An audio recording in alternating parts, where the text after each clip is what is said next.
오늘은 한국의 군사 안보와 관련된 중요한 소식을 전해드리겠습니다. 특히 한국형 항공모함 개발과 최신 방산 기술 동향에 대해 논의하겠습니다. 한국형 항공모함은 기존의 경항모 계획에서 벗어나 중대형 항모로 발전하고 있습니다. 이에 따라 함재기로 KF-21을 개조한 해상형 모델을 탑재하는 방안이 검토되고 있습니다. 이러한 내용은 DX 코리아 방산 전시회에서 공개될 예정입니다. 이를 통해 한국형 항모가 F-35B보다 우수한 성능을 발휘할 가능성도 제기되고 있습니다. 또한 중국의 신형 대함미사일 개발 소식도 주목할 만합니다. 이 미사일은 초음속과 초공동 기술을 결합한 혁신적인 무기체계로 알려져 있습니다. 대만의 에미레이트 에이브람스 전차 도입과 관련된 논란도 살펴보겠습니다. 이 전차는 다운그레이드된 모델이라는 우려가 제기되고 있습니다. 이탈리아의 시원 아리에테 전차 개량 계획도 흥미로운 주제입니다. 이 전차는 2035년까지 사용하기 위해 성능을 개선 중입니다. 폴란드의 특수부대용 저소음 전기자전거 도입 소식도 다루겠습니다. 이는 산악지형에서의 효용성이 주목받고 있습니다. 바이락타르 TB2 무인기의 중동 지역 수출 성공 사례도 소개하겠습니다. 이는 한국 방산산업에도 시사점을 제공합니다. 대만 육군용 에미레이트 전차는 미국에서 운용 교육이 진행 중입니다.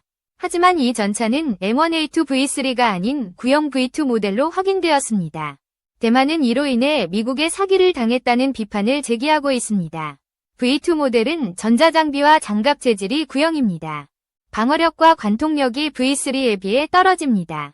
대만의 K1A1 전차와 비슷한 수준의 주포를 사용하지만 관통력은 약 600mm에 불과합니다. 반면 한국의 K2 흑표 전차는 약 1000mm의 방어력을 자랑합니다. 대만의 전차는 3세대 전차의 공격에 취약하다는 우려가 큽니다. 이는 중국의 압력에 미국이 굴복한 결과로 해석되기도 합니다. 다음으로 유럽의 S카스, FCAS 전투기 프로그램을 살펴보겠습니다.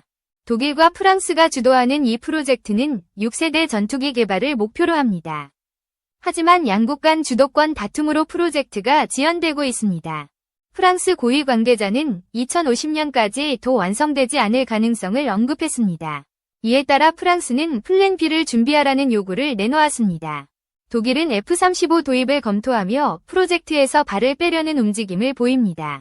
이는 과거 유로파이터 개발 당시 프랑스가 라파를 독자 개발한 사례를 떠올리게 합니다.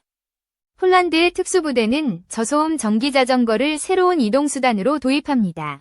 이 자전거는 시속 40km로 신속히 이동 가능하며 산악지형에서도 유용합니다. 한국도 유사한 장비 도입을 고려해야 할 것입니다. 우크라이나 전쟁에서 큰 성과를 낸 바이락타르 TB2 무인기는 중동에서도 큰 성공을 거두고 있습니다. UAE가 120대를 도입하기로 협상 중입니다. 이는 터키의 방산 기술이 세계적으로 인정받고 있음을 보여줍니다. 이탈리아의 시원 아리에테 전차는 사격 통제 장치와 장갑을 강화하는 개량 작업을 진행 중입니다. 하지만 구형 설계로 인해 한계가 뚜렷합니다. 측면 장갑을 대폭 강화했으나 전면 장갑은 미흡합니다. 이는 엔진 출력과 기동성에 부담을 줄 가능성이 큽니다. 이탈리아는 2035년까지 이 전차를 사용한 뒤 K3 전차 도입을 검토 중입니다. 한국의 K2 전차는 이탈리아의 매력적인 대안이 될 수 있습니다. 중국은 초음속과 초공동 기술을 결합한 새로운 대함미사일을 개발 중입니다. 이 미사일은 길이 5m, 직경 533mm로 설계되었습니다. 마하 2.5의 속도로 10km 고도에서 비행 후 급강하하여 수중으로 진입합니다. 초공동 기술로 시속 370km의 속도를 내며 표적을 공격합니다. 수심 100m까지 자망하며 회피 기동도 가능하다고 주장됩니다. 이 미사일은 선체 하부에서 폭발해 대형 전투함을 무력화할 수 있습니다. 하지만 초공동 기술의 유도 한계로 인해 실효성에 의문이 제기됩니다. 러시아의 시크발 어뢰도 유사한 문제를 겪었습니다. 한국형 항공모함은 기존 3만 톤 경항모에서 7만 톤 중형 항모로 계획이 변경되었습니다. 함재기로 KF-21 네이비 모델이 개발 중입니다. 이는 DX 코리아 2022에서 공개될 예정입니다. KF-21 네이비는 블록1을 기반으로 동체화 주익을 확대해 이륙 중량을 증가시켰습니다.